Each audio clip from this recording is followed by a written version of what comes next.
Տիկին Մելիքյան, Նիկոլ Փաշինյանը ԵԽԽՎ-ում հայտարարեց, որ Արցախահայերի վերադարձ իրենց հայրենիք, իրենց պետություն, Արցախյան հանրապետություն կարող է խոչընդոտել Ադրբեջան-Հայաստան այսպես կոչված խաղաղության գործընթացին, որքանով դա կարող է ազդել կամ խոչընդոտել այսպես կոչված խաղաղությանը, միջազգային իրավունքի տեսանկյունից նման բան կա։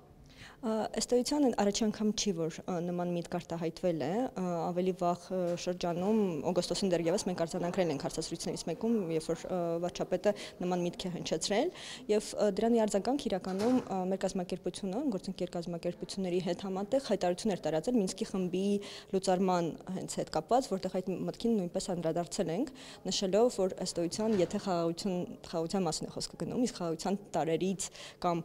բնականon զարգացման, ասենք ինչ-որ դրսևորումա, կոնֆլիկտով պայմանավորված բռնի տեղահանված անձանց վերադարձը իրենց հայրենիք,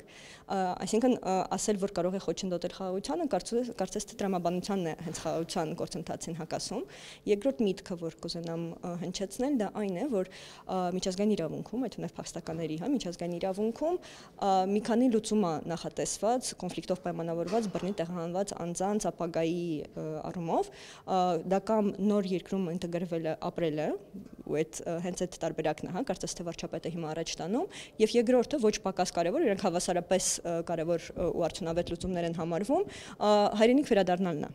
այսինքն այն վայր, որտեղից որ բռնի տեղահանվել է կոնֆլիկտի պատճառով։ Պարզապես այդ երկրորդ տարբերակը, այսինքն վերադարձի հնարավորությունը պետք է ապահովի համապատասխան պայմաններ, դա պետք է լինի անվտանգ, ապահով եւ արժանապատիվ վերադարձ։ Այսինքն մենք հենց դրա մասին պետք է խոսենք ու մեզ համար կարևոր է, որ միջազգային օրակարգում այդ հարցը պահպանվի, նշելով, որ ըստ էության միջազգային հանրությունը Ադրբեջանից պետք է ակնկալի համապատասխան պայմանների ստեղծում, որոնց պայմաններում այն անձինք, որոնք որ կցանկանան վերադառնալ իրենց հայրենիք, կարողանան դա անել անվտանգ եւ ապահով պայմաններում։ Դա է հարցը։ Իսկ երբ որ մենք հայտարարում ենք, որ այդ տարբերակը բացառվում է եւ այդ տարբերակի ուղղությամբ որևէ աշխատանք կամ ակնկալիք մենք չունենք, մենք ըստ էության նաեւ նվազեցնում ենք Ադրբեջանի վրա ճնշման հնարավորությունը ու միջազգային հենց կոնվենցիաներով ստանձնած պարտավորությունների կատարումը այլևս չենք պահանջում ըստ էության։ Գերիների հարցին եթե անդրադառնանք, Ադրբեջանը ոչ միայն նոյեմբերին հայտարարությամբ էր պարտավորվել միանգամից, անմիջապես վերադարձնել գերիներին, բայց ապօրինաբար է նրանց պահում, կտանքների ենթարկում, այո, նաև ցավոք սրտի գարնանը մենք ականատես եղանք այդ ողբերգական դեպքին, որ ներքին օրգանները հեռացված վիճակում առանց գլուխ գերին վերադարձրել, այո, այս ամեն ինչի շրջապատկերում արդյոք Հայաստանի այս իշխանությունները հնարավորություն ունեին գոնե միջազգային հանրության կամ միջազգային իրավական կազմակերպությունների միջոցով ճնշում գործադրել Ալիևի վրա, բայց փաստորեն մենք հայտնվել ենք հակառակ իրավիճակում, Ալիևն է մեր գերիների միջոցով մեր վրա ճնշում գործադրում։ Միջազգային մարդասիրական իրավունքով իրոք սահմանվում է Ժնևյան կոնվենցիաներով, որ կոնֆլիկտի ավարտից հետո, այսինքն ակտիվ ֆազայի ավարտից հետո անմիջապես, իսկ խաղաղության կնքումից հետո իրապես անմիջապես կոնֆլիկտով պայմանավորված անազատությունից զրկված բոլոր անձինք պետք է անհապաղ վերադարձվեն։ Այսինքն մենք ըստ էության միշտ վկայակոչում ենք դա, որտեղ դա պարտավորություն է երկու կողմի համար էլ, անկախ նրանց լրացուցիչ պարտավորություններ կան թե ոչ, որտեղ այդ լրացուցիչ պարտավորությունները ընդհանրապես ընթացակարգի մասին կարող են լինել, երբ, ինչպես, քանիսի վրա եւ այլն, ինչպես կազմակերպել։ Իսկ վերադարձը ինքնին պետք է լինի։ Երկրորդ հարցը, որը այստեղ կարևոր է ու որը օգտագործում է Ադրբեջանը, դա այն է, որ իրականում միջազգային իրավունքը չի արգելում դատել գերիներին պատերազմական հանցագործությունների համար։ Ու հենց նմանատիպ մեղադրանք է Ադրբեջանը փորձում առաջ տանել, իլերումն այլ մեղադրանքների, որոնք որ արդեն սովորական հանցագործություններ են, այսպես ասած, որպիսի ներկայացնի, որ իր գործողությունը իրավաչափ են եւ այդ անձինք ոչ թե սովորական գերիներ են, որոնք որ անմիջապես պետք է վերադարձնեն, այլ իլերումն այլ կարգավիճակի անգամ եթե ունեցած ինչ իրանք ասում են, որ չունեն այդ գերու կարգավիճակ, մարդասիրական իրավունքով նախատեսված, կատարել են քրեորեն պատժելի արարքներ, որոնց համար անպայման պետք է իրենց դատի եւ այլն։ Ու ինչպես նշեցի, ըստ էության այդ նմանատիպ հանցագործությունները իրականում պարտավորություն է պետության համար հետապնդել, ոչ թե հայեցողություն, ու ինքը օգտագործում է հենց մի կողմից իր կողմից ստանած պարտավորությունները իօգուտ իրեն շահարկելու համար, ուստեղ կարևոր է իհարկե հասկանալ, որ այդ մեղադրանքները շնչու են ու հիմնավորված չեն, բայց ձևական առումով ինքը պահպանում է կարողանում է օգտագործել այն գործիքակազմը, որը միջազգային իրավունքը տալիս է, որպեսզի կոնֆլիկտով պայմանավորված անազատության մեջ գտնվող անձանց չվերադարձնի։ Իսկ հայկական կողմի քայլերը կամ քաղաքականությունը այս ուղղությամբ ինչպես կգնահատեք Ադրբեջանի աղացին ջուր լցնել, թե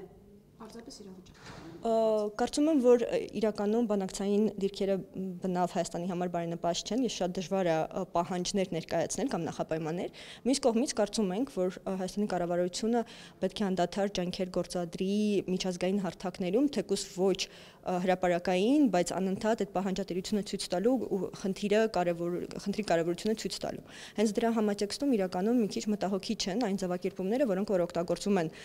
ելույթներում եւ ՄԱԿ-ում, Նյու Յորքում այդ ՄԱԿ-ի ամբիոնից եւ Ստրասբուրգում ԵԽԽՎ ամբիոնից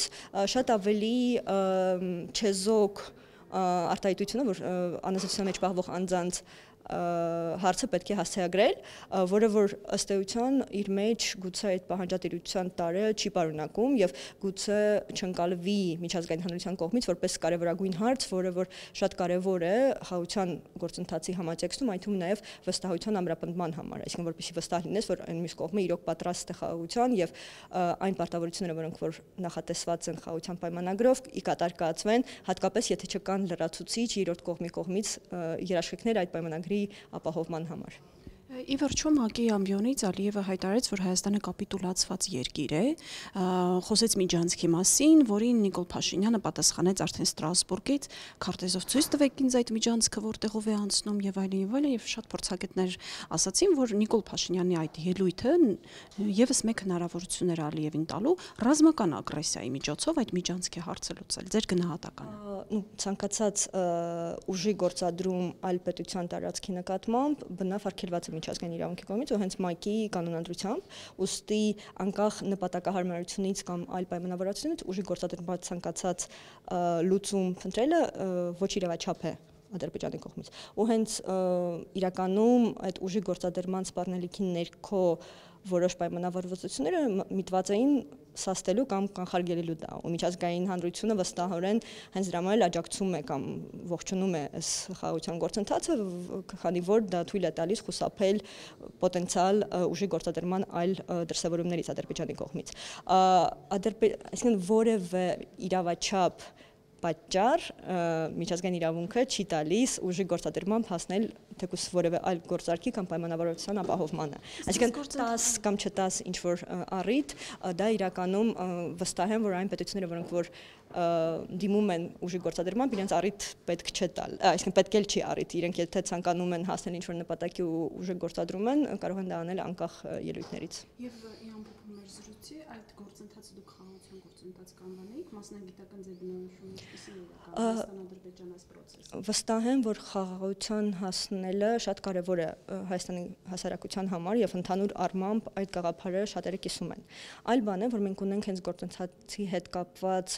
լուրջ մտահոգություններ, այդ թվում դրա արդյունավետության ու հարատևության ապահովման առումով, այսինքն վստահել պարզապես Ալիևի խոսքին կամ ստորագրությանը, երբ որ չկան լրացուցիչ երաշխիքներ, այդ թվում նաև համաձայնագրի կատարման կամ չկատարման դեպքում, ասենք,